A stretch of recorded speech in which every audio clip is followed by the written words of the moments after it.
It's another supercalifragilicious time here on Goldilocks Magical Mashups, where we turn an already yummy Goldilocks product into something even better. And you know, mga ka-nation, all it takes is a little magic from Miss Joanne Kyle. Goldie, good day sa'yo, Joanne. Goldie good day, Lee. Goldie good day, mga ka-nation. So, what is this I see? It's a lot of brownies. None other than, Lee, this is the Goldilocks Brownies. Of course, it's moist and fudgy snack cakes, and it's a classic. Okay, so I'm a little confused, Joanne. Kung ano nagsabi, these Goldilocks brownies are moist, they're fudgy, they're super yummy, they're a classic. I mean, I can't imagine you making this any better. It's already perfect. Ay, nako, Lee. Okay, this is not a word, but I promise you, I can make this perfecter. Perfecter. Okay, so are you ready? I can't wait. Let's go ahead and say the magic words, okay? Fire away. Okay, mga ka-nation, here we go. Hocus pocus, Goldie goodness.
Wow.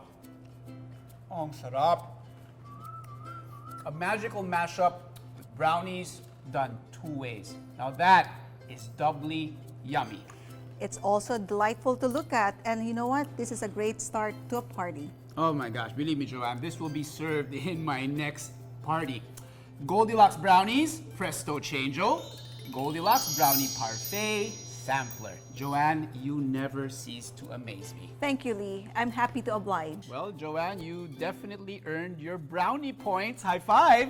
Okay, mga ka-nation, we'll see you again next time for another magical session here on Goldilocks Magical Mashups. Goldie, Good day!